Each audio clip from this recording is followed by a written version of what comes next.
Hey guys, Professor Bill, Comic Book University. Oh, look, I brought Lance, Comics and Dragons. Hey, everybody. Okay, I am super exhausted. I fell asleep, hence I am 23 minutes freaking late. I do apologize, everybody. I saw the alarm and I was like, oh, in another half an hour. Yeah, no problem. We're good.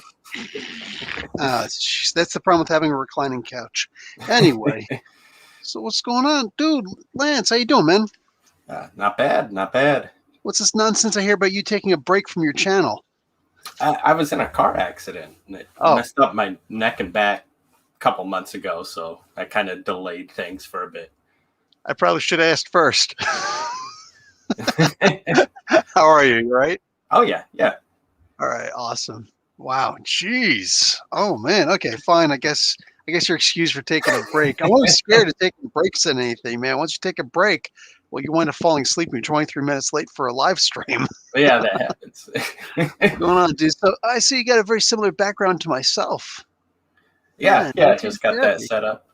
Not too shabby. Okay, I'm digging. I see you got Cap Wolf. All right, you got a couple of the native soldiers there. When are they going to make a Red Wolf character? I don't know. We got to start emailing Hasbro. I think we should. Okay, so we're gonna get to the thing that we're gonna get to. I kind of want to knock out a couple things. First off, I see something in the chat. First off, Mark McKeever, call me that again, mother fathead. Watch what happens. Professor Nerd, that's fine. Cryptid, what's going on? Tommy, what's up? Comics Quirks, what's going on, dude? Dad, John Wright, Sabah, hey, row 28, Gambit, baby. Okay, I know exactly where that's coming from. And hello, welcome to the channel. Breck Warren, what's going on? I'm not going to front. Still haven't seen this week's WandaVision. Okay, well, no spoilers, promise you. There should be some other spoilers though about. Do you see what Jason Aaron's doing in the freaking Avengers, man? I haven't followed it, no. Oh my God. Have you been enjoying the Avengers, or are you just not a fan of the Avengers? The Avengers is rough because same thing with the X-Men. Like, a lot depends on, I don't know, the crossovers and the writers, and like the crossovers, I just can't, like 40 books. Yeah. I'm enjoying most of what's coming from the event, the X-Men. I kind of got lost from the Avengers, Jason Aaron's Avengers, after the whole Moon Knight thing and him being able to control Thor's hammer, because apparently Uru is a moon rock now. Well, and he can beat the whole Avengers. That's how it goes, right? I guess it means that he could beat all of the Eternals also, because they're on a moon. It didn't specify which moon, right? Like, yeah. Titan is technically a moon, so geez, like, yeah, Aaron is just a little. He's been a little eccentric to me. He's like the really loud friend, and you're in public and you just kind of distance yourself, even if it means walking against traffic. Like, it's a weird kind of thing, And yeah. Now I'm at the point where Jason Aaron has changed Thor. As far as I'm concerned, like, honestly, I'm going to talk about this in the podcast tonight with my wife, but there's no going back for me. Like, I'm done. I'm done reading Jason Aaron's books at this point. I have zero. I'm literally Bendicizing him. The first writer that ever said, like, I'm done, I'm not going to read anymore of this dude's book, was Bendis. And this one act to me is so disrespectful to everything that came. It's so narcissistic to say, I'm going to change something. Like, you. Wow. So well, I think it's like, I think you've said before, right? When you're like a writer for Marvel or DC, it's like somebody else's toy box, and you're supposed to put it back the way you found it. Yes, yeah. Exactly. It's a sandbox. You can take the toys, you could play with them as much as you want, but at the end of the day, when your run is over, it's time to put that stuff back. Yeah, that is like, it's like explosive diarrhea at this point to me. Like, I'm done trying to be nice with it. I am so angry at the level of disrespect. I mean, Thor's mother, historically, I just got into an argument with the guy who's probably here, and he's going to like laugh at me hysterically, and he has every right to at this point, because of freaking what's going on now with the Avengers with what the heck is his name now? Oh, Jason Aaron. My God, like I'm so mad I can't even think right. It's frustrating. Thor's original, like his father is, for now, his father is Odin. We'll see. Yeah. That may change. And his mother was Gaia, which is Mother Earth. Now, mind you, understand what this means. Gaia is an elder god.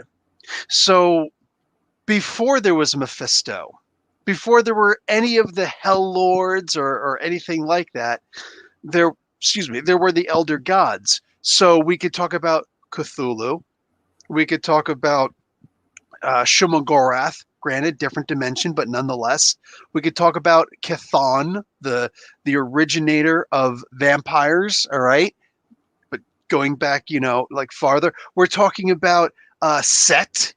We're talking about the most powerful ancient beings that first walked the earth. Right when Conan had to fight the leftovers of Kull, like his ancestor Kull, the barbarian, the conqueror, the king, after his cataclysm. Before that cataclysm, either the lizard people, the descendants of these elder gods, like these extremely powerful beings, and the most merciful, the kindest, and by far not the least powerful of these elder gods. We're talking about Gaia, the literal embodiment of Mother Earth herself. It made him something special. By the way, another person whose father was a great god, not quite as powerful as Odin, but Zeus, pretty powerful. Hercules' mother was Gaia, which made them brothers, which did something special in the universe. And Jason Aaron just comes along and he goes, here's all these toys, F them, and let's just set the damn place on fire. And I'm like, I'm too tired for this. I cannot believe Comic Quirks of Jimmy in Aaron's head. Well, the Phoenix has wings, and that's cool. And cool with a K, which makes sense. Like, what is this? What? Please talk, because I'm infuriated. By the way, talking about Jason Aaron and what he's done with Moon Knight, I finally got my hands on the new Moon Knight, so I'm going to pop this puppy open. Oh my God, I'm gonna pop this open and I'm gonna go to my happy place.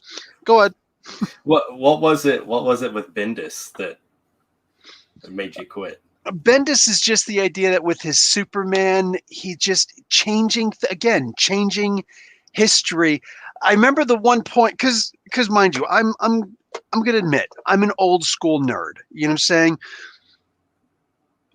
When the original Crisis happened and everybody's history was changed, it's everybody but one person. Only one person in all of DC Comics, his history was not changed, and that would be Superman. See, the first time and the only time that Superman's history was changed was actually through John Byrne with the there was the what was it called? The Krypton's World of Krypton series, I think it was called. Then there was the World of Smallville and the World of Metropolis and whatever. But that happened, and then the Man of Steel comic, and that folded right into that. The history of Krypton, by this, I actually did a spotlight and story on it, was so immense, was so immersive, was so incredible, was such an incredible retcon how Krypton was actually destroyed and whatnot. All of it, it was so impressive that even the Crisis could not cause a change of that. It stayed the same. Oh, technically there's a different Superman, but no, not really. Not really. Like there was actually a respect to what was done, because it was done so well that even Simon and Schuster would have approved. It was so well accepted by everybody, and it was researched. It was thought out. And here comes Bendis, and he's just like, yeah, F all that. Yeah. And he's done it so many times before where it's like, Bendis is just going to change everything. And what like who gave you permission because we want to crucify him too? It was literally so bad. It's like when you become so narcissistic that you feel that you can change things and you don't even feel as though you need to get a taste test. Like, was this done? It's just wrong. Like, he did not change anything for the better. And it's not about, oh, he brought Jor-El back, because actually it was Tomasi. Tomasi brought Jor-El back. And it was interesting the way that he was doing it. And then Bendis just comes along and it kept on saying, Bendis is coming, Bendis is coming, Bendis is coming. And then, much like afterwards, you need to take a shower because cum is not easy to clean up.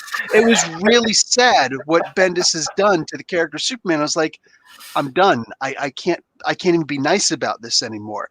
And Jason Aaron has just been, he's been being so silly. I've been comparing him to the way that Scott Snyder has been doing things with the Justice League, but at least Scott Snyder, and I've talked to Scott Snyder, he had really good intentions, and he was clearly bothered by what was happening in the political sphere, and he started to feel like there was hope lost, and at least there was an excuse for what he was doing. Jason Aaron just got this 7-year run on Thor where he just did so many changes and kept on changing and it wasn't a fresh change. You could count on one hand the things in this 7-year run that people looked at and said, well, that's cool, and you didn't even need all the fingers. I mean, Gore, the God Butcher. Okay, that was really cool. You know what I'm saying? Obviously, the Gore thing was so cool, and the sword and whatnot that Donny Cates came along and said, you know what I could do with this? And let's go. I like that. Thor, actually, Jane Foster now being worthy of the hammer. I was cool with that. I really was. Yeah. A lot of us, and all that they'd done with it. But realistically, that's it. I mean, maybe there's a couple other things that were kind of cool, but nothing that was majorly cool. In 7 years, meanwhile, a 5-year run by Walter Simonson, the only thing that he really changed and he went into detail with it was, oh, look, somebody else is worthy. Wow, he was the first person to do the somebody else is worthy of Thor's hammer, and everybody else has just been biting off of Walter Simonson. The man's still alive. He's alive to actually roll in his grave. You know what I'm saying? He could be the cause and effect. You know what I'm saying? And it's just so wild to see that someone would just make this change willy-nilly for absolutely no reason. And you can't even do it as well as Simonson did. The only thing he did was he said, hey, look, we're going to make Beta Ray Bill worthy, like this character that I've created, and he took the 1 minute timer charge away from Thor, so he didn't have to revert back to Donald Blake anymore. That's really it. But in 5 years, there were so many memorable things that happened, so many, and it was well received. And he had great editors, like this guy named Jim Shooter, who wouldn't let him do something terribly stupid, even though Shooter said to me personally, no, Simonson's one of those guys, he's a cannon, and you got to hope that he's in the right place. He's going to kill whatever comes in front of him. You just got to make sure it's aimed the right place, and he was just always aimed in the right direction, That's really it. Like, Jason Aaron, what has he done? And he just comes along and he's so full of himself and just throwing so many things at the wall, figuring they're all going to stick and I'm going to do whatever. And apparently nobody's editing this person. And now to change Thor so drastically, I'm sorry, I'm going to make a statement. The Phoenix Force is not on the level of Gaia. It doesn't, even regardless of the power level, because I can honestly almost care less. Yeah. It's the idea that here is this utterly destructive force until he decides to change that also, right? This force of utter destruction. And I maybe I could see where he's going with the whole, the life, death, recycle thing. It's just like Ragnarok, you know what I'm saying? But that's Thor. That's not the Norse, as a whole. I said, and I went, like, where are you going with this? And I don't even care at this point. You've just changed a character that takes away his relationship from Hercules, unless we find out something about his heritage also.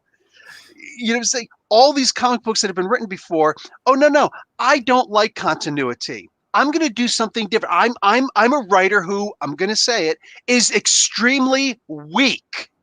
I can't take all of the history of this character. I've got to do something new and just change everything.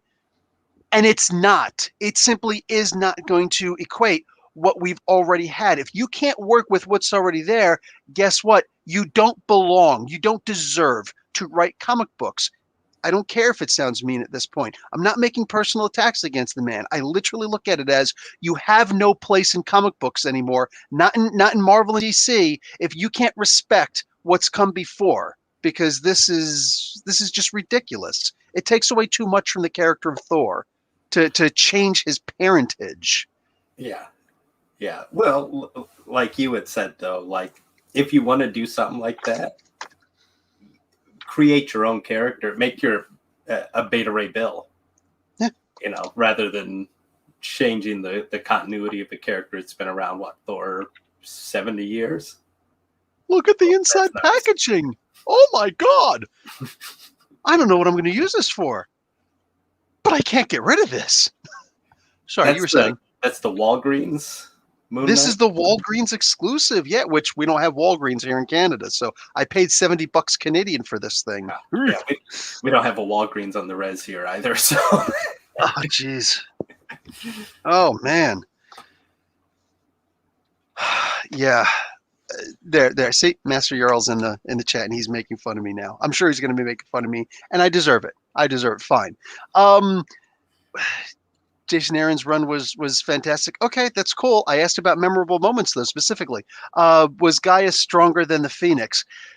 I don't know, like it's a debate, but the thing is, like, it's a difference. It's like, imagine if your mother was Mother Teresa, as opposed to, what's the name of that chick that the movie Monster was made from? Eileen Wuornos. There you go. Yeah. You know, say like you look at the difference of your parentage. Like it matters. It matters because Gaia, again, elder god, on the same level as Chthon, as the same level of Set, the same level of all these, amazing powerhouses, right? But she didn't utilize her power that way. She saw life growing in the sea, which would eventually become humans. Yeah. Of the Phoenix Force, creation and destruction. Yeah. And she wanted to nurture that life. She called upon Atum, so Egyptian mythology. She called upon Atum to become the Demiurge, because she was like, we need these elder gods. They're all crazy, and they're going to destroy this life in the sea. Like, this is terrible. We have to protect these, like Earth's natural life. We have to protect them.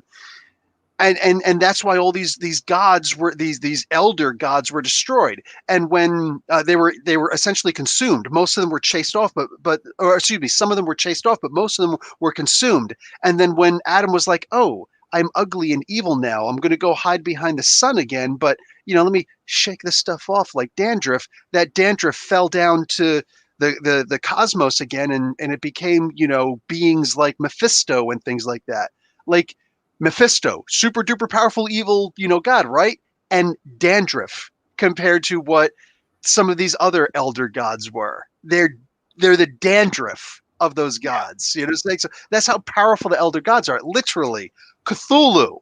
You know what I'm saying? Khonshu's got nothing on Gaia. So again, though, it's not about the power level. It's about the idea. Like, here's this incredible nurturing spirit. This is the literal embodiment, Mother Earth, as opposed to a force of utter destruction. Now, do you think the Phoenix Force in like the last few years has just been way overused anyway? Yes. Yeah. Yep. Talked about that a few times too. Yeah, like all through the 80s and 90s, like you didn't see it. Like maybe mentioned, you had Jean and all that, and then that was her thing, instead of it's supposed to be everybody's. Yeah, it's supposed to be a very special thing that Chris Claremont did, and then other people came along who just simply didn't have the same level of imagination. It's like comparing Ditko and Romita Sr., not Jr., to anybody else who's ever written Spider-Man. Who has ever, and all due respect to Slott and everybody else who's ever written them, but I mean, who has ever had the kind of imagination to make a new bad guy every month that has stuck around for as long as they have? Nobody. Do you count all the clones from like the Clone Saga? I swear to God. I swear to God, I'm armed. Freaking clones. I can't believe you brought up the clones. But like, you see what I'm saying, right? Oh, Yeah. man, this bow staff is epic. This is the first time they actually made a full-fledged bow staff instead of those two little tiny sticks that would stick together. It's like, here's my bow staff. Those are stupid. This is epic. Now I got to get this cape out. Oh my God, yeah, dude. I am so like, I'm done. I'm done with Jason Aaron. I'm done. I will, and maybe he's happy at that. Cool. I, like, if I matter, if I'm a blip, if I'm on his radar, you know what I'm saying? That's not what matters. That's not what matters. What matters is what a lot of these comic book writers haven't had the capacity to deal with. What it seems like almost none of them have had the capacity to deal with. The ones who wind up getting, in a way, narcissistic with this. They turn around and they say, oh, well, of the people who are reviewing my comic book, more than half of them like the comic book. Cool. But when it's like 15 people who are reviewing the comic book and more than half of them like it, are there only 15 reviewers? Why are the other people not reviewing your comic book anymore? Does it make you happy that people have decided, I'm not interested in this person's comics anymore? I'm not interested in this particular comic written by this person anymore because it's just so bad. I mean, does it matter when you do have the absolute greats from back in the day, the Jim Shooters and whatnot, who are saying, nowadays, for the most part, it's almost impossible to find a good writer. You can't find someone who's capable of maintaining the consistency, because what's the point of any franchise ever if it doesn't stick with, the excuse, or the example I always give? What is the use of a Star Trek franchise if Captain Kirk never existed in your particular Star Trek show? What's the use of a Star Wars franchise where they say, oh yeah, there was never a Darth Vader, and it's not a prequel.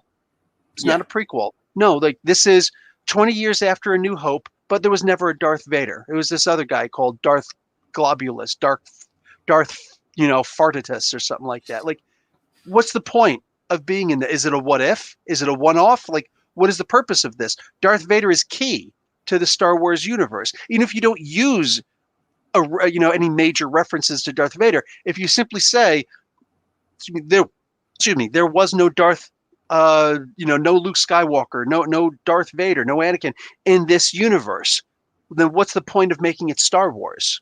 Call it something else. Just Comic Work with Jimmy. I would love to talk with you about the new universe. Most of the people, unfortunately, who were assigned to do the new universe rebelled because there were a bunch of people who couldn't take the idea of actually being edited. It has to be understood that when Jim Shooter took over, and I understand not too many people are going to like the idea of being told this, that, and the other thing, but when you have an editor, more specifically, when you have a person who was assigned by Marvel to be the editor-in-chief, you kind of have to listen to your boss. And when they say, oh, creativity, we don't like it, and he's yelling at us when we're late with comic books, please show me one fan who's ever had a problem with a comic book being late, because I'm pretty sure that's everybody. I mean, even the Jason Fabok thing with being late with the Three Jokers comic book, people were infuriated, and there's a lot of people who are just like, it was great, but I'm still pissed off that it was 3 years late. You know what I'm saying? It's supposed to be the Three Jokers, not 3 years late, 5 years late, whatever the hell. No, it was actually 3 years late by the time they said that they were supposed to do it. 3 years later, hey, why is this finally getting to us? Jim Shooter came along and said, I'm done with these deadlines not being met. Roy Thomas, the one thing that as editor-in-chief he was not able to do was to get the comic books to come out on time. Shooter came along, he's like, dude, we're done with that. You're going to get these out, or I'm going to get a new writer. And he had the blessing of Stan Lee, who, mind you, wasn't really in charge at Marvel anymore. He was mostly out in San Diego doing his thing, Shooter came along and he's like, no, we got to do this stuff. And he said, oh, the 25th anniversary of Marvel, let's do something cool. Let's make a new universe. And the comic books that everybody says were actually good were DP7 and Starbrand. Starbrand was written by, in the beginning at least, was written by Shooter. And DP7, that's self-explanatory, when you actually read it. But at the end of the day, all the other comic books, it was just people who just didn't care, and they were just putting out basically garbage, and Shooter was hoping to get a hold of it. And he's like, okay, nobody wants to do this. Fine. You know what? I'm not going to keep on putting out garbage. So he canceled all these comic books. It is what it is. And yeah, it's definitely a failure on Shooter's part that he wasn't able to get a lot of these guys to actually be better. But at the same time, what happened after Shooter was finally fired from Marvel? Oh yeah, within like 3 years, Marvel went bankrupt. So we can look at it that way. You know what I'm saying? There's lots of ways that we can look at it. At the end of the day, the best thing that ever happened to Marvel after the creation of Marvel was a Jim Shooter. The best content was being put out. Characters were able to be changed. Look at what happened under Shooter's rule. We got different versions of the Fantastic Four, different iterations. The Thing was changed. Iron Man was changed. Right? There was a lot of changes out there. Look at what happened with Captain America. You know what I'm saying? We got the not the Winter Soldier, excuse me. Nomad, right? We got what? Nomad? Was that the... Yeah, we got Nomad under him. It was actually, Gruber who was doing it, but Grunwald. It was Grunwald, not Gruber, who was doing it. But like, behind that, the force behind saying, hey, let's do some changes. Meanwhile, you look at somebody like Axel Alonso, who was also fired. And it's because the sales were actually dropping. Sales actually increased dramatically under Shooter. The most profitable time for comic books, even more profitable than when Stan Lee and Jack Kirby and Steve Ditko were there, was specifically under the reign of Jim Shooter. So, I mean, like, however you want to look at it, like, you can look at one thing and say, oh, New Universe failed. Cool. And there are reasons for that, and they will not be excused. They have to be included in the conversation. But when you look at overall every other measure by which we could say that Marvel was ever popular or doing great in sales and things like that, is because of Shooter. And after Shooter leaves, what happens? All of a sudden, people start trying to saturate the market to this day, even with variant covers. I'm going to defend Shooter to the death. To the death, I will defend what Jim Shooter has done for the comic book industry. It was never more profitable, never more fun, except under and continuity-wise and everything, except under Shooter. The best artists have been with Marvel for the longest time. What happened after he left? All of a sudden, Image Comics is formed. Why? Because the artists are pissed off. Because, like, did you just tell me? Did the people at Marvel just tell me that Spider-Man sells itself? So the Clone Wars is coming out now, and people are falling off. But you're saying that no matter what, people are going to buy Spider-Man no matter what. And this is Todd McFarlane's words, right? Like, you're going to tell me that Spider-Man sells itself and the artist doesn't mean anything? The storyteller doesn't mean it? We don't matter? Let's form Image Comics. And look what happened, right? Cryptid, what's going on, dude? I have to go. Thanks for making me feel I'm not the only one who has a problem with Aaron. Hey, it's just the way it is, man. Jimmy, it's all good, brother. Oh, yeah, Comics and Dragons, introduce yourself as I'm showing off my new Moon Knight, which is going to be amazing for when I start doing the stop motions. Also, I noticed that Hawkworld, I don't know if he's still here, but Hawkworld, I'm saying the Egyptian, thing between, what do you call it, Hawkman and Moon Knight, that might become a stop motion comic book by me also one of these days. Who knows? Go on. Well, yeah, I'm Lance White Eagle. I got a channel over at Comics and Dragons. Those are nice. What do you talk about in Comics and Dragons? Lately, not a whole lot. The idea is to talk about basically nerdy stuff, Dungeons and Dragons, big Dungeons and Dragons fans, comic books, action figures, pop culture kind of stuff. Not recently, but one of the latest videos I had was on Brave Star, the 80s animated series that nobody seems to remember. I remember. I watched I know that. You That's would. actually cool. Yeah. Ears of the Wolf. Oh, she's using his power. Oh, Bessie. What was the name of his horse again? 30-30. It was 30. Yeah. Because I remember Bessie, the name of his gun. Right. Oh God, what a great show!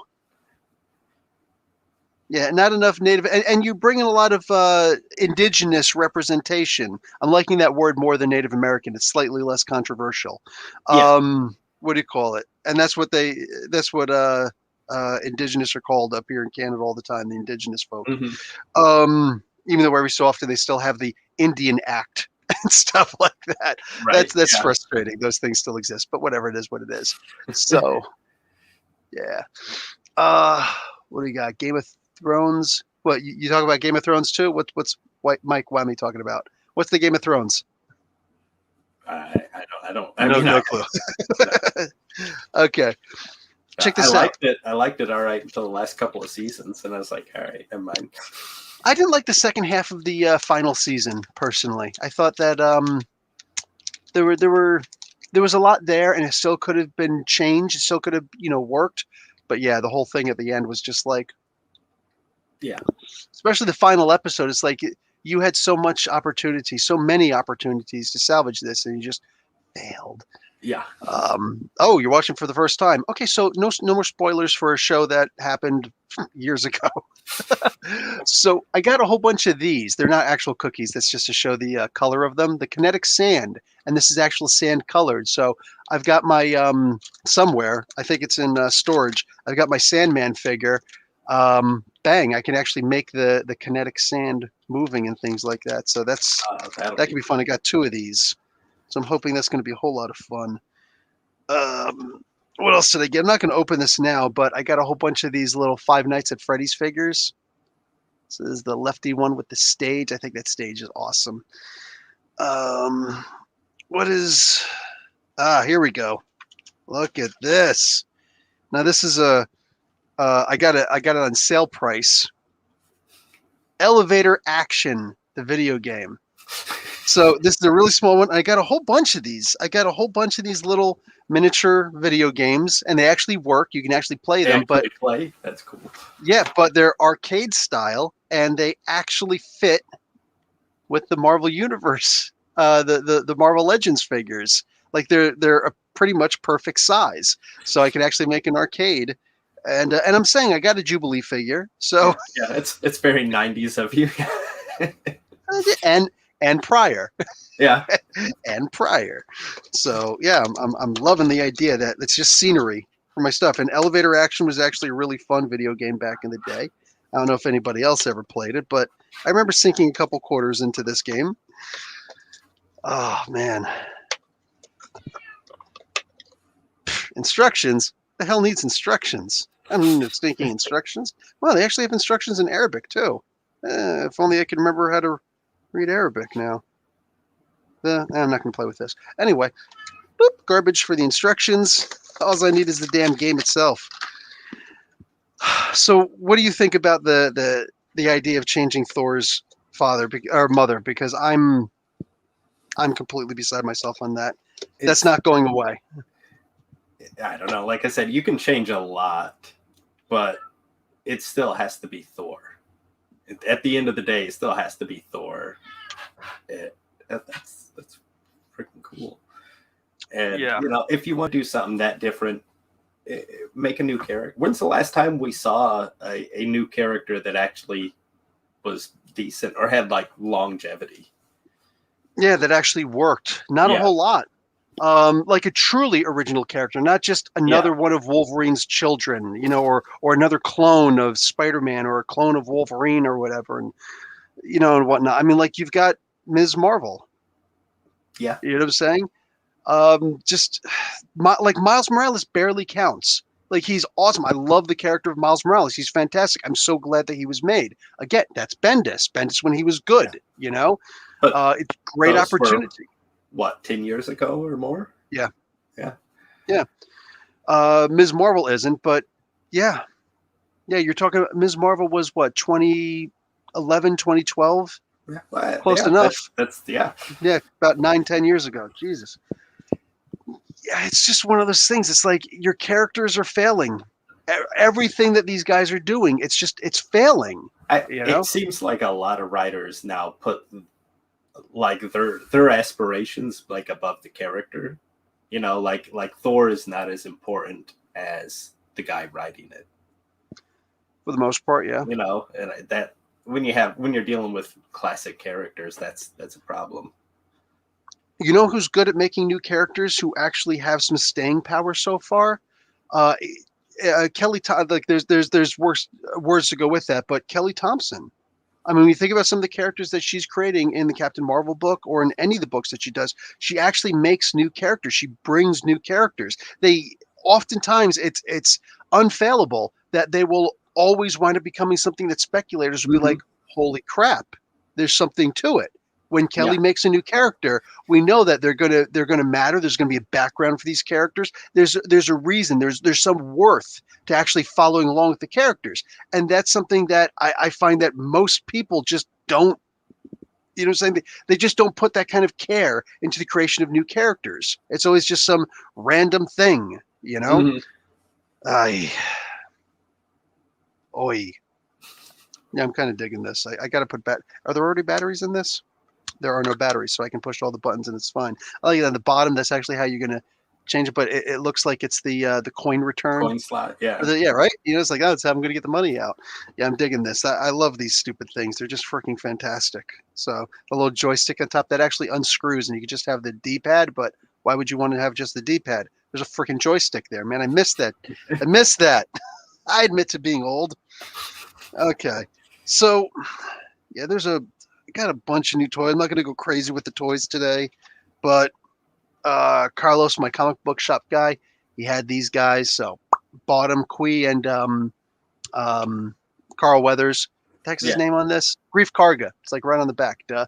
So, did you watch The Mandalorian? Oh yeah, I love that. I just picked up those 2 figures not too long ago too. Oh, you did? Nice, nice. Yeah. Also, I have another one. Where'd the other one go? I just had. Oh, I got the other. They don't have the whole series on the back here. Moff Gideon. Gideon. There we go. I got Moff Gideon. Yeah, with the Darksaber. I got him also. But I don't know, man. Here, let's open up. Let's together open up. You said you got this also, right? Just came in. Got it right here. Yeah. Oh yeah, you didn't open it yet, huh? I didn't open it because that box was so this nice. Box is just amazing. Oh, I'm about to open this up. I'm hoping they didn't like mess up my order. Like it better actually be Drizzt in here, man. Oh, dude, like watch. I open this up and it's like Bruner Battlehammer. Like what is he doing in here? I didn't even know they made this character. I wouldn't be upset if Artemis and Trieri was in here now. Now that's an awesome character. So I take it you're a fan of the novels, the huge fan. R.A. Salvatore. Yep, huge fan. Love those books. It's like Ed Greenwood couldn't make his Ed Greenwood actually created the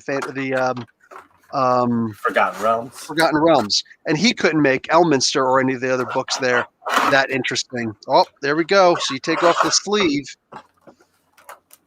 Bang! Actually comes with Gwenwivar. I know it's supposed to be Guinevere, but it's spelled Gwenwivar. Yeah. I hope they're going to make an ice dragon. I have an ice dragon. The what the heck is it called? Fortnite ice dragon. They have a decent sized one, right? I got it right here on the shelf here. Not to scale with that, but pretty good size. It just came out. Oh, that's cool. Oh, there's actually a mini for D&D. Nice. One of the tabletop minis. That's awesome. No. I like to scale. I'm always a to scale kind of guy. Okay. Let's see here. Oh, so how do I get this open now? Oh, from the sides. On the side. There you go. It doesn't make a whole lot of sense though because they fold in. They really want us to mess up this box. Whatever. It's just the tape on the side and the flap just opens. But it doesn't make it right. Oh man, I'm not going to save the box anyways. It just kills me. The Vampire Chronicles by Anne Rice. Yes, where she talks for 6 pages an interview with the vampire about the grass. I know there's going to be some people who are going to be like, "All right, Professor Bill, you're exaggerating a little bit." No. Go pick up the books. Look, she's an amazing writer, but she legitimately spent 6 pages, actual pages, writing about the grass in front of the castle. Interview was good, but what was it? Was the second one that was actually a better book? Yeah. That's where you can tell she finally got her claws about her. Mm-hmm. Okay, I don't know what this is, but holy crap! Like it's got instructions in what, Elvish? Holy crap! This is gorgeous, man. So, guys, this is a HasLabs exclusive. Do I collect Funko Pop vinyl figures as well? No, I have a Stan Lee figure. That's the only pop that I have, and you'll see I just added Kong back here. Kong of Skull Island. Yeah, I don't know. That's probably not going to stay. I'm probably going to go put that back. But no, I've got a Stan Lee pop where he's dressed as Hugh Hefner. I think that's from the second Iron Man movie. I didn't mean to start getting the pop figures, but people kept getting them for me. So it's like, well, I guess I collect them now. That's the problem, man. That's the dangerous stuff. Oh, shoot. Okay. Oh, these are the art cards. Okay, I remember them talking about this now. So these are the art cards, the individual art, and there's a whole bunch. So let's actually, and on the back, there's actually writing in Elvish, I guess this is. So let's go over. We got my tape to it. An ice dragon, it looks like. What is this? This looks like an Umber Hulk. Are you gonna go through and I think that's supposed to be an Umber Hulk, right? Goblins, and are they on a warg? No, it's just a whole bunch of different goblins. This is a Gnoll. The holder. Gnoll. The Gnoll. Here's a Beholder. That's awesome. That's nice, yeah. And here's a Frost Giant. I wonder if Jim Zub got these. Like, Zub's a huge freaking D&D guy.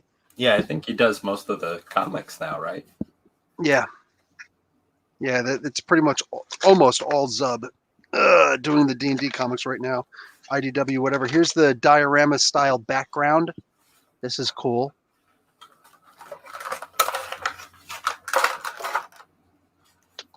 So old, Magnus, so awesome. The Vampire Lestat books were fantastic. I like the movies. The last movie that Alia did. Okay, so here is, I guess this is supposed to be the pendant of Mishakal that he wears, because technically he's a druid, even though he doesn't use, not a druid, a ranger, even though technically he doesn't use ranger powers. Okay, so here's his swords. So Twilight and, what's the other sword's name? Icing Death? Is it? Icing Death, there we go. Twilight and Icing Death. I did hear that after the Goltulgrim books, he added some more. Holy crap, I forgot they were going to send this. There's a D20 in here. Yo, big, gigantic, sexy D20. That's a nice one. Look at that. How you doing? Nice. Oh, it's got the Dungeons and Dragons logo on the 20. Does it now? Yeah. You're right. Yeah, the and. Oh, nice. Nice. Okay, so there's the waving effects for the swords. There's two of them. Let me put one of them on. So you got your sword, and I guess, yep, slides right in. So it looks like you can go the swiping action. Nice. Its own little sheath, if you will. Okay, so this is an exclusive. These apparently are not going to be sold in stores. They're HasLab exclusives. So Hasbro Labs. I actually had ordered these. They just finally took the money last week. Yeah, and then, I ordered it a long time ago. Right? The pre-orders were a while ago. Holy crap. I actually didn't realize what was going on, and I left it up. I had to pay. I got the Hellfire Club packs. But I had to get them through eBay because I wound up canceling my thing because it was like, they're not sending me my thing. And the Hellfire thing was the first thing I actually did. Yeah. I wasn't able to get, I couldn't get my head straight around getting the Sentinel. I wanted to get that 2.5 foot tall Sentinel in the worst way. For like, what's it, like $400? So it's like 500 here, 550 plus shipping. Yeah. Free shipping to you guys in the States. I ain't in the States. That was what was the shipping. That's what put it over, right? Yeah. And with me, I was like, man, like $50 for shipping? Come on. Like all this, I'm like, I just can't say, I don't know if I'm going to use this. And I was like, I'm going to kick myself hard if I don't get this. Well, guess what? I'm kicking myself hard because, what do you call it? I wasn't able to figure out how to do this stuff on the final day. I knew waiting until the last day was dumb. Anyway, look at this. You got the Onyx figurine of Gwenvivar, the figurine of Wondrous Power. What else is in here? You got the full-sized Gwenvivar. This is really packed in here well. Yeah. Okay. Gwenvivar comes out easily enough. The tail, I was kind of hoping that the tail would be bendable, but it's not. But it does clip on, and it's on a ball joint. So let me put this in, and it kind of moves a little bit. It doesn't move the way that I wanted it to. Moves but a little though, not bad. Yeah, but she moves really nice. The jaws, like just the jaw action alone is fantastic. You know what? Even got a hip. Well, yeah, exactly. Yeah, exactly. Like around the torso and around the neck and around the head, there's a lot of movement here, a whole lot. And like she could full turn her head, and look around. What's cool is that you can actually use this as a miniaturized version of Bast, for the Black Panther. So you can use this as a prop for everything. You can actually, let's see. I think I can actually make her. I can see the way that the waist is. Oh, not a lot of movement around the thighs. Like actually moving the legs. The front legs move fairly well. Oh, look what I just noticed. They actually kip out a little bit. Not a lot, but a little tiny not bad, bit. Though. Yeah. Yeah, for like that jumping, pouncing action these guys do. I really do wish that the legs moved a little bit more. It feels like they're going to pop. And I would start crying. Yeah, if they pop. Okay, I feel this one ratcheting. So that means that this one should be able to ratchet too. A little hot water, and that should fix this right up, I'm hoping. It's just stuck on there. It feels like I'm turning the plastic. I don't want to turn the plastic. Yeah, I got one to go back. Yeah, that's what I'm saying. I got one of them to go back, but not the other, and that's scary. Yeah. Never want to actually break the plastic. Oh, jeez. Pretty nice joints in the paws too. Yeah, all of this. Like they twist, they turn. Yeah. That's some great articulation for a leg on a cat. Yeah. Like this is the first time that they've ever done this. First time that anybody's made a cat with this much articulation. Holy crap. I feel like I want to get another one of these and paint it white and use it for Snowbird up there. Oh, that'd be nice. Oh, you got the Alpha Flight set? Oh, I got the whole Alpha Flight set. I've been debating about that because I need Shaman to go with. Shaman's right underneath with the cuckoos there. He's sitting on a stack of D&D dice. Yeah, in his meditative form. And I got the Build-A-Figure for Sasquatch. The only thing we're missing is Box. So I figured, you know what, I'll just get a couple of these and be like, look, it's Box. Homonyms. Actually, it'd be a homophone because it's a different thing. Never get notifications anymore. KPL, what's up? Forgotten Realms, I agree with the SJW take. Good and evil system is racist. Wait, what? Good and evil system is racist? What's going on here? They're probably talking about the races. I think they've been doing a lot of changes to like the race alignments and stuff. Oh, have they? I haven't been playing Dungeons and Dragons. I mean, I have all the original 5th edition stuff. Yeah, I didn't know they've been doing a bunch of changes like that. That's cool. Yeah. Okay, so here's one of the heads. It's a smirking head of Drizzt. You got that wry smile. And then there's Drizzt himself, and this is going to be the hard one to take out because of the cape. It looks like you can change the hairs with the different faces too. There. Yeah, I think you're right. Yeah. I think I actually watched the Fwoosh do that. Yep. Pops right out. Holy crap. Good catch. So you can actually make him a regular drow. Just, get some putty and fill in the top. Just color match it. But yeah, it actually pops right out. You can actually change the hairs also. Oh, good catch, dude. Really good catch. Oh, nice. Okay, so let me try and get this mother fat head out of here now.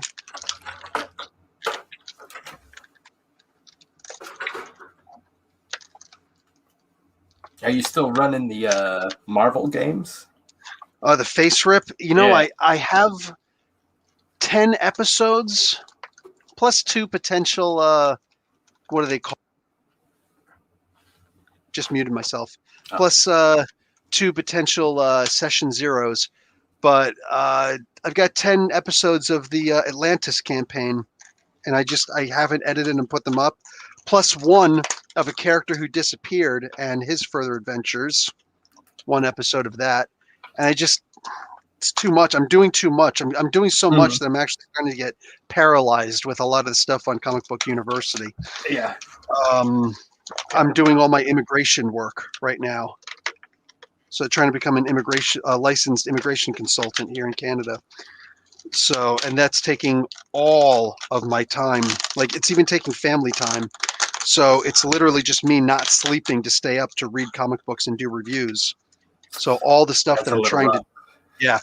but all the things that I'm trying to do with Comic Book University are just like massively not on hold, but it really feels like borrowed time because I'm just trying to find time to do all of it.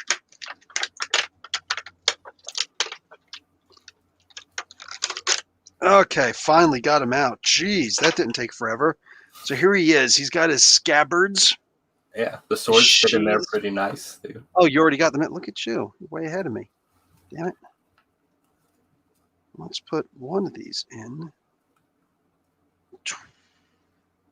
He would cross his arms to pull the swords out. So Twilight should go over here on his left side, I believe.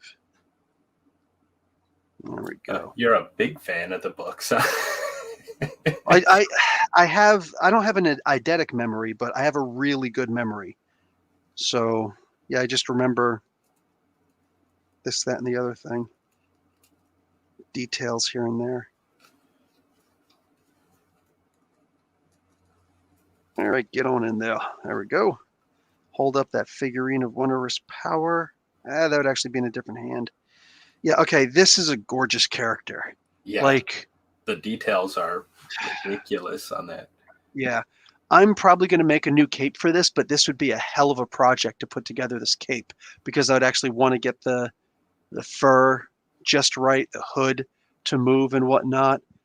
I almost feel like I want to get another one of these, but look at this. I just with the knee bent a little bit. Look how good he looks. Like this really feels, it doesn't even feel like plastic. It actually feels like it's real leather. And I know that it's not, but wow. No, but it does have that kind of textured. Right? That's what I'm saying. The spikes down here, they're not going to cut anything, but it's like stepping on a Lego. It would hurt. The waist articulation on this thing. Look at that. Oh, that's a serious ab crunch. That's like a touch your toes kind of ab crunch. Marvel Legends characters do not have that kind of ab crunch. The look at the back. Holy, oh my God, look at him. Oh my God, his back is broken. Wow, there's actually 2 parts in there that move. Like his waist actually has some serious action. If you take this cape off and actually make a regular cloth cape, the articulation on this character is off the chain. Let me turn this so I can actually keep it in the focus. This is amazing. Yeah, scimitars are curved. He does have 2 scimitars.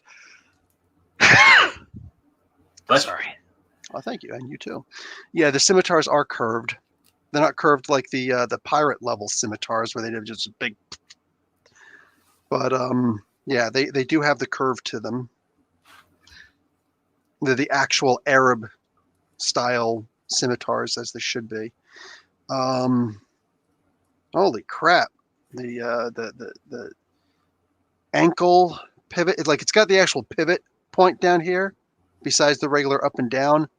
Absolutely fantastic. Okay, I definitely got to take some hot water to this because okay, there we go. I can get the forward backward ratcheting action on the left foot, but not on the right foot. So that's definitely going to require some hot water because again, I don't want to bend the plastic. Yeah. But dude, this is one of those figures that if you just want to keep this on the shelf, it's going to look amazing and you don't have to do anything else to it. But I want to actually make the cloth cape and wired inside so it can actually move it, make it move like his hair moves. You know, be able to put the hood over top of his head. God, this is an amazing, amazing character. I am in love with this. Man, yeah, I'm digging on this. Thank you, Sabah. KPL, anyone know where to get the new Cobra officers? It's not overpriced. The new Cobra officers are part of the Cobra Island pack. The only thing that has come out from Cobra Island so far, like in regular retail stores, is the Baroness, which I have. I showed you the one time. It comes with the bike. So this is with the G.I. Joe stuff. The Cobra Island Troopers, which are amazing freaking figures and definitely worthy of army building. Oh, hells yes. No, they're not available, en masse right now. Also, the Zartan, we're waiting for that to come out available for individual buys because that would be a hell of a sale. Don't Drow have pitch black skin? Yes. Well, Drow can have different kinds of skin, but yes. But no, the purple for him actually goes with the art that has typically been drawn of him. He's been out of the Underdark for a long time. I don't know. I guess the idea of just making it, onyx skin like Gwenrivar here would be a bit much, I think. But, whatever it is, what it is. Either way, when you look at the character, like to me, it looks great. Yeah. I mean, you can have this character without the scimitars in his hand or anything. Just look at the character and immediately know that this is supposed to be Drizzt Do'Urden, I would love if they made Wolfgar. I would love it if they make Artemis. Like the whole party. Yeah, if they made everybody, like make Caddy Bree, you know what I'm saying? Make all of them. I want them to make Jarl Axel, you know what I'm saying? And some of the other characters from Bragan de I want them to make make an army builder Drow. You know what I'm saying? Where it's just a couple of Drow that just, here we go. Here's an army of Drow, the bad guys. Make a Drider. How sick would that be? Holy crap. You know what I'm saying? Make a Lolth character, that version of Lilith. And what's the other character I'm thinking? Damn it. I don't know. Like I said, Artemis alone would be great. What's his father's name? What's Drizzt's father's name? That's the one I was thinking of. How come I can't remember his name? I'm always bad with names. Oh man, this kills me. It's a really cool name, and everybody questions. It's one of those like the spelling looks like it could be this or it could be that, and R.A. Salvatore is just, hey, the nerds will kill them. They'll kill themselves deciding which the name is going to be. Most people don't even know it's pronounced Salvatore, not Salvatore. But oh man, yeah, I'm telling you. Yeah, I personally I love the character. I think that he's fantastic. Again, I love that he's got the amulet of Mishakal there. Like this is a really, I like really that they nice. have the figurine. The figurine is probably the touch. Yeah, it's one of the best little details that you just like. If it didn't come with it, it'd be like, okay, still really cool. It's awesome. But when it comes with it, it's like it doesn't feel like it would be complete without it. Now that we got it. So yeah, I love this. I don't know if people can still buy this, but go to haslab.com and you should be able to see if you're able to get it or not. Or Hasbro Pulse. Hasbro Pulse. I think it's same thing. Yeah. Yeah.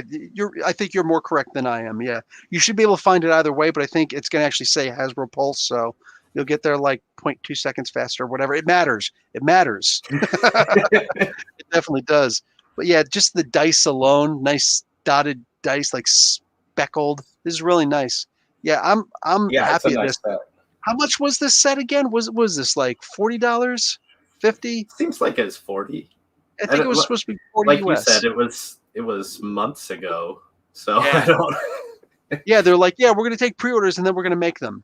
It's like, what, really? So if I don't get it now, like I'm not going to get it? I mean, that's what they said about the Alpha Flight thing, and I've been finding it in EB Games. You know what I'm saying? You guys still have EB up there? Oh, yeah. Well, you guys have GameStop down there. Yeah. Yeah, it's the same thing. They're the same owners. Yeah. Yeah, we have EB Games. We still have Toys R Us up here, dude. They never went away up here. Yeah. So we have Disney Store, like a whole bunch of stuff. Somebody's just talking about, I missed the Disney Store. I was like, I've got like 4. Yes.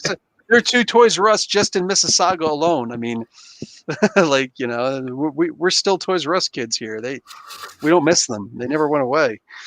But yeah, it is what it is. Whatever. You guys got Target. We're just waiting for Target to one day hopefully come back, because they were only here for like 2 years. Now, did you get like the Target exclusive, like Gambit and Rogue? They when something's a Target exclusive, that means that Toys R Us is going to get them up here. So I didn't need them because I had the original ones that had come out a while ago. Gambit came without a Build-A-Figure piece, and Rogue was part of the other. I just took them down like a month ago, or the Rogue down like a month ago with the Phoenix. They were part of the original Juggernaut wave before they had the Colossus and Juggernaut 2-pack. So I've got them both. Like, I built the freaking thing, and I was like, I really want the comic book version of Colossus, so I guess I'm getting this lesser version of Juggernaut.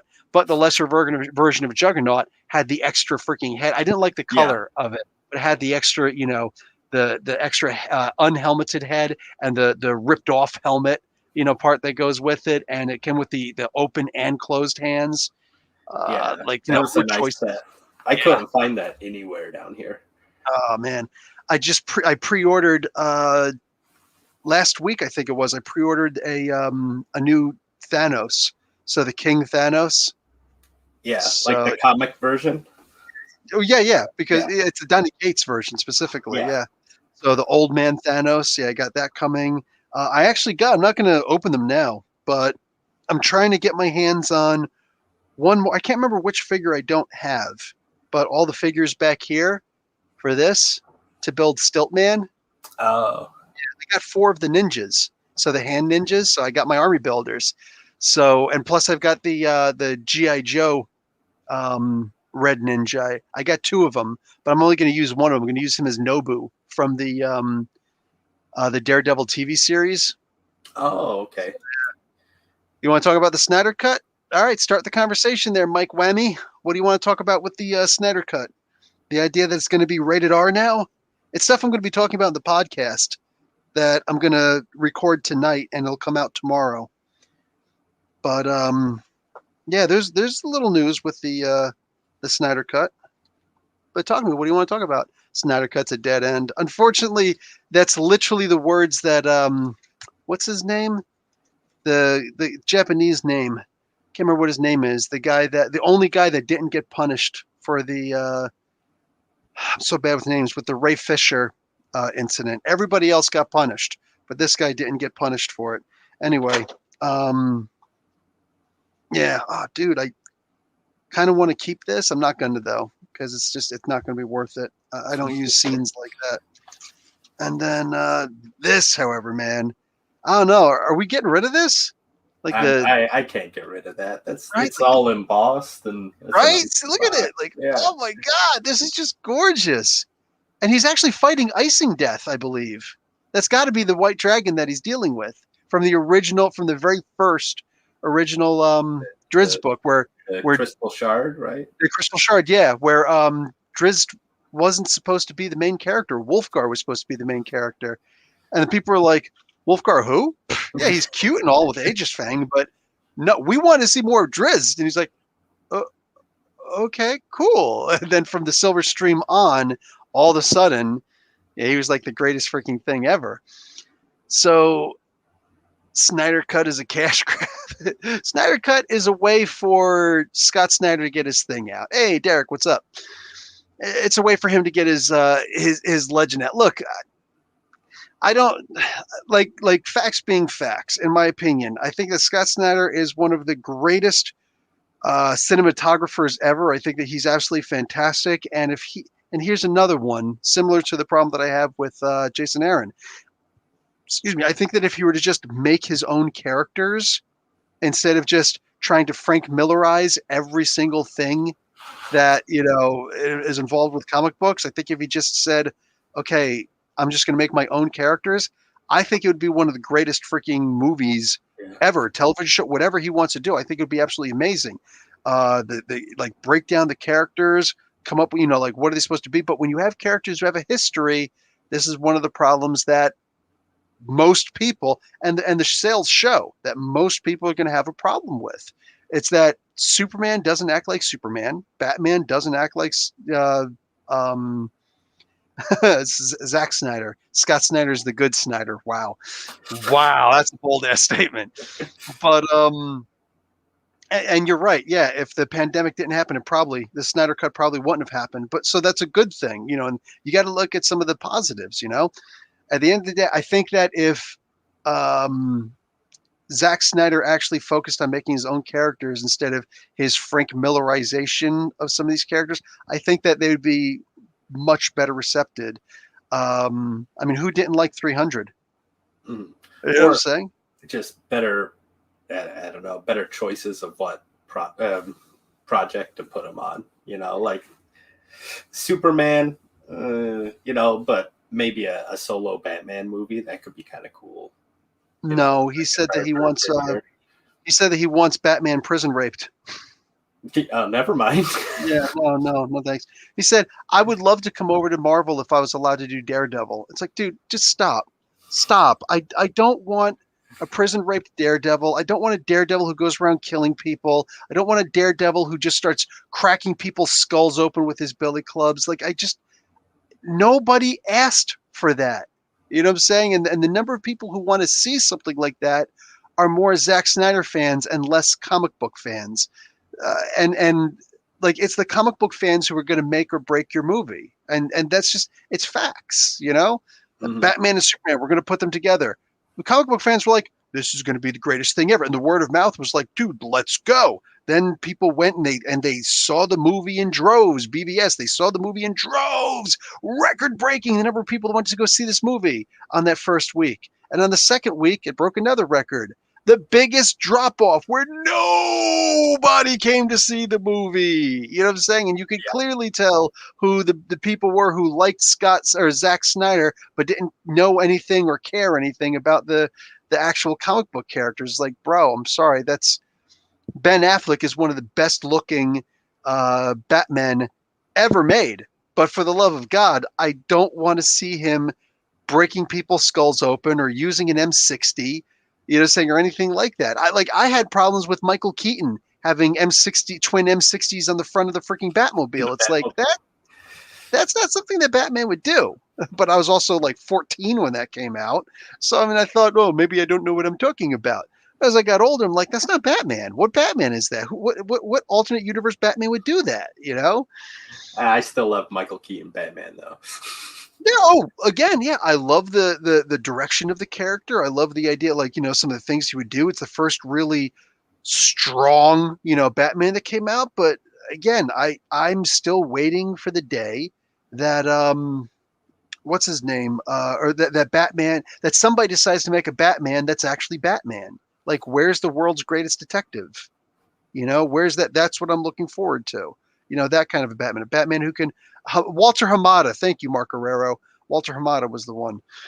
I'm looking forward to seeing a Batman one day that's the world's greatest detective that can obviously handle himself in a fight and whatnot. But yeah, I don't need to see a Batman who's going to be like, I'm going to shoot the tank, the gas tank on your back that you're using the flamethrower with, and you're going to blow up and you're going to basically die because that's Batman. Like, that's not Batman. I only see 4 likes. Yeah, what's going on? Where are the likes for the channel? Damn it. Anyway, yeah, not a lot of D&D fans here. Not too much comic book love for the Drizzt characters, and I expected that. That's fine. Every so often, you got to have a new thing, and Drizzt simply isn't it for most people. Mm.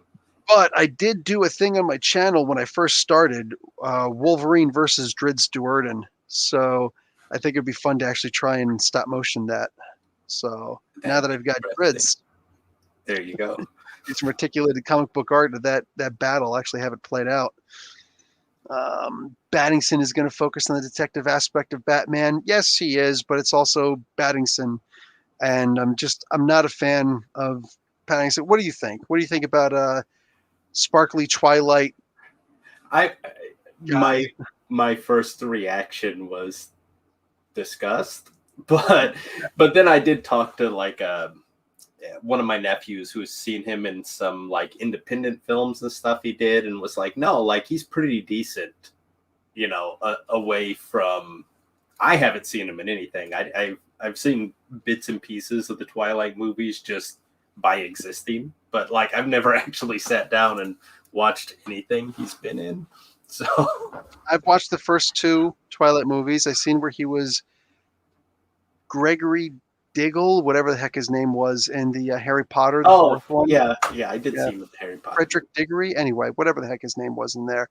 Yeah, he was really just the same character. It's like a character who barely talked, but he was pretty, and the girls could go, "Oh my God, Frederick Diggory!" So start rubbing their legs like a cricket. Yeah, sure.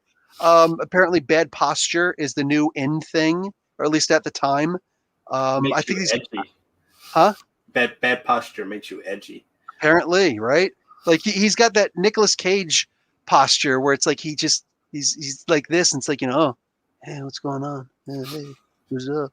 That's not cool. That's bad. That's scoliosis. That's not. I don't see how scoliosis is sexy. Maybe that's just me.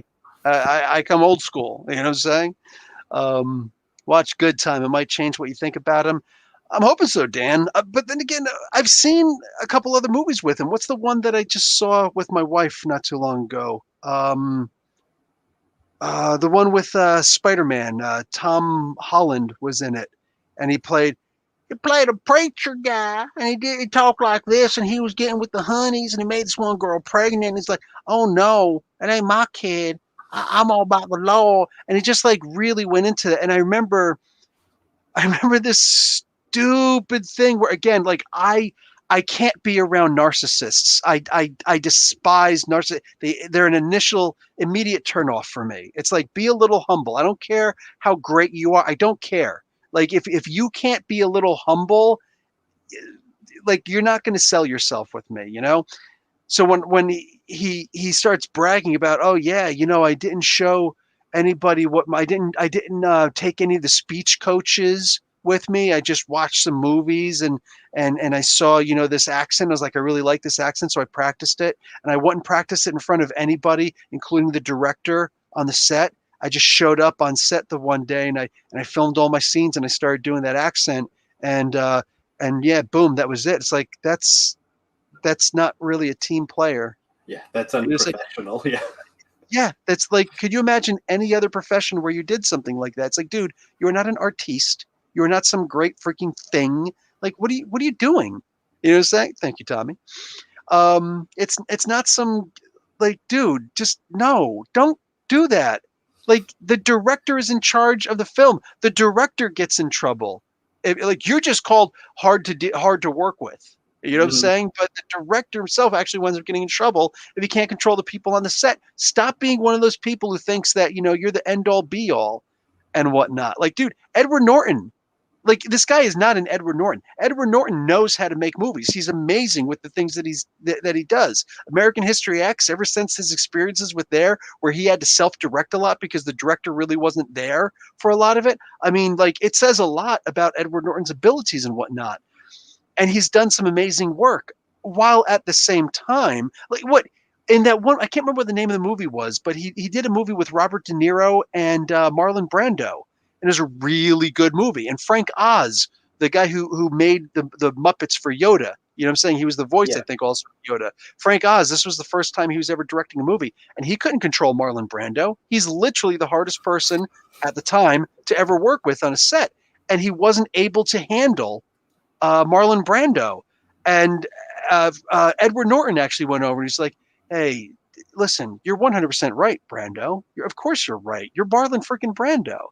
And Oz really doesn't know what he's doing. Marlon Brando kept on saying, effing Yoda, effing Yoda. He kept on calling him Yoda. It's like, what do you know, Yoda? What do you know about making movies, Yoda? And it's like, wow, the disrespect. And Norton was actually like, you're right, but you know what? At the same time, let's just get this over with. So you don't want to be here. Yeah, this guy doesn't know what he's doing. You know what? Let's just get the stupid scene over with and move on because we're still getting paid. Saying this movie's not going to be anything special, right? But you know what? Let's just put on the best freaking face that we got and literally be the shining, you, me, and De Niro, let's just be the shining light of this. And they're going to recognize that, he had three of the greatest actors, including Marlon Brando, and he couldn't even make something great out of that, right? Let's just do that, man. He's like, you know what? You're right. You're right. He got Brando to act right. Who can do that? And there's freaking Ed Norton just killing it, right? Jan Lias, he says, Lias says, loved Ed Norton as the Hulk. Yeah, he was freaking amazing, Recently saw Little Shop of Horrors, great stuff. I don't know who was in, I didn't see that. But Edward Norton at the same time has recently been, well, for the past couple of years, been labeled as difficult to work with. Because, it's like, I guess when you do something for so long and you're really good at it, there's a lot of people they just let it go to their heads, I don't care how good you are at something. Be a little bit humble, just a little bit. Doesn't hurt. It's not going to hurt. So, yeah, I don't know, man. I don't know that Pattinson's like that. Pattinson right now, apparently he's saying that on the Batman, I forget the name. I like I said, I'm so bad with names. I know the guy's name, but the guy who's directing the freaking movie, he's apparently having a hard time with Pattinson. Pattinson's saying, I can't work with this guy. It's so hard to work with him. He's such a he keeps on making me redo scenes. Yeah, that reshoots are a thing that actually happens. Yeah. They're a thing that actually happens. Maybe you're brand new to this, Frederick Diggory, freaking sparkly Twilight vampire boy. You're saying maybe you're brand new to this acting thing, but yeah, multiple takes, that's a thing that actually happens in the movies. So it is what it is. Oh man. Pattinson became a much better actor since his Sparkle days. Watched Lighthouse and Good Times. Okay. And I get, like I said, I've seen something since. Looking forward to Darkseid interact with the main characters. I don't think Darkseid is going to be interacting with the characters, according to the original pitch for Darkseid from Snyder. He said that he was really just they were mostly looking at him through a portal. So maybe he makes this I know he's changing some things. There were two major scenes he changed. One of them was actually bringing Jared Leto back as the Joker and making him very different. Everybody's trying to get a Snyder. Everybody who did anything with what'd you call it? With Warner Brothers in the superhero business, Birds of Prey, that director, she's trying to get a cut, her own cut for Birds of Prey. It's like, yeah, I didn't have a lot to do. I wish I had more to say with the editing process. It's very rare that a director, especially a no-name director, gets to, tell the editors what to do and what not to do. I mean, that just doesn't happen. Like Scott Snyder, honestly, I can't think of anybody besides Scott Snyder who gets to say that. I mean, even David Lynch, if memory serves me correctly, wasn't really in charge of the editing. You know what I'm saying? Like, he couldn't just walk in and be like, all right, listen, I know you want to cut this stuff, but I'll cut your throat if you do that. No, I don't think that David Lynch has ever done something like that. So maybe I'm wrong, but I mean, come on, man. Barbed Wire and Tank Girl of Our Generation. Wow. That's a hell of a statement. Jeez. There's a movie with the plant that ate people. I seen the Rick Moranis, 1985, I think it was. Is there a new Little Shop of Horror? I heard there was going to be a new one. I don't know. I just don't watch movies like all that. I'll watch a superhero movie. You know what I'm saying? The only thing I'm really watching right now is WandaVision. That's really it. Not really into anything else for the most part. Excuse me. Still trying to get my wife to sit down and watch Alien. She's never watched the original Alien yet. Oy. What do you watch? There's not a whole lot out right now. I do a lot of reading, but WandaVision, been watching WandaVision, Mandalorian, but that's done. Yeah. What do you read? I'll read just about anything. A lot of history, a lot of Stephen King. Big Stephen King fan. Oh, nice. Nice. All right. Yeah, I read. The only thing I read all the way through was it and the Crow. Not the Crow. You know what I'm talking about. The Stand. Stand. Thank you. That's a lot of reading. It is, but like The Stand was absolutely amazing. I think that was his first book that he ever did. It was amazing. Not the first, but his first big one. Longmire. I read a lot of the Walt Longmire mysteries books. You'd like them. Very really? like kind of Yeah, a lot of native culture stuff. There was a show on Netflix too that was really good, having a lot to do with native history and reservation life, stuff like that. Really? Okay. Yeah, I saw it was on TV for a while. It was when I was living in Saudi, and I kept bouncing back and forth. And I would come back to the States, and like I had regular TV, and I was like, Longmire. Maybe when it comes to get a whole season out, maybe I'll grab the DVD and I'll watch that. But just haven't gotten around to it. Yeah, it's all on Netflix. It's worth watching. Lots of native stuff in it. I'm gonna give you this one: James Bond versus John Wick. Oh, to me? Yep, that's yours. Which Bond? You know what? He didn't specify, so you tell me. Okay, so like physically, probably, I'd say Wick over the newest Bond. But yeah, Daniel Craig. But like, I'm blanking on his name. Sean Connery Bond would outsmart Wick. Probably. No Women, No Children for John Wick, right? So if it was Roger Moore and he's surrounding himself with all the honeys, right? Like a bullet ricochet off of somebody and like send some ninja assassins after Wick. That might give him an opportunity. I don't know. What about Pierce Brosnan?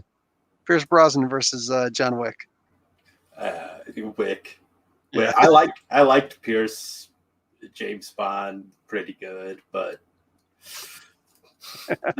there wasn't a whole lot of meat there. I can't tell you anything he like really did that stands out in my mind. Yeah. Oh man. Old Bond for sure. Oh man. All right. So what are you doing? Do you ever get around to playing D&D? Yeah. You do? Yeah. Play locally or you play online? Well, since the disease, I do one game online with some family and friends, and then one game with like my nephew, like really closed, nephew, girlfriend. Nice. Nice. I haven't streamed any or anything like that. I've thought about it. Put together and stream one. I was thinking about doing some Star Wars, the Final Flight games, Star Wars, because I missed that system. It's a really fun system. I'm still trying to kind of put together my own little makeshift system of stuff, specifically for superheroes. But, Savage Worlds is a system that works okay for superheroes. Like I tried it one time for like a superhero game, and it worked all right. Not the greatest, but like GURPS Supers back in the day. Mm-hmm. Broken system. Like GURPS was one of the most amazing systems ever, but for supers it was broken. It was horrible, way too crunchy. But now Marvel Super. You ever played the Marvel Superheroes Advanced Role Playing Game system? I was just talking about this the other day. I didn't get it when it came out, right? Because I grew up in the mountains in Virginia and like had no friends. Like my only friends were from traveling, doing shows. But like last year at an antique mall in town, they had like the original box, everything there all together for like $20. And I was like, I should pick that up. And I was like, well, I don't know. I'll ask if anybody's interested in playing it first, So didn't get it that day. Went back the next day, gone. Yeah. I lost mine in 2011 when I moved to the Middle East. And oh God, I haven't been able to find it for cheap cents. I actually printed out the free copies. So, yeah, that breaks my heart, man. It's my favorite gaming system. I like it better than D&D just because it just works so well. So, if I ever decide to put together another game, though, you down for learning it and playing it? Yeah, that'd be awesome. Done. I got 3 videos. I got a bunch of videos up but 3 videos. You'll find them. Look up how to play Marvel Face Rip or Marvel MSH. I have them saved to a watch later thing already. Yeah. I was going to say it's the most watched on the internet for how to play the game. So I am Mr. Face Rip now. But what do you call it? Yeah, no, totally worth watching. Anyway, totally worth watching just to learn how to play the game, and then we can actually get a couple of games going. I think it'd be fun. Yeah, it'd be cool. Yeah. All right. Advertise your channel again because I'm going to go. I'm still half exhausted. I don't know where the last hour and 24 minutes went. This was a horrible show, and I apologize, my peeps. Honestly, Lance deserves a whole lot better. Comics and Dragons deserves a whole lot better. I enjoyed it. Thanks. Yeah, I'm so freaking tired. It's ridiculous. But outro, like, what's talk to me about what you do on your channel, man. Yeah. So you guys can head over to Comics and Dragons and check out some videos. I got some videos on action figure reviews, bunch of Dungeons and Dragons videos up now, and some more on the way. And not really going to do any like comic reviews because, I hear there's a decent channel for that already. I can't think of it off the top of my head, but might talk about some like story arc kind of things that I really like, but yeah, that's going to get back rolling soon. And you can find us on Twitter. I think it's at Comics Dragons because it took out the "and" for some reason.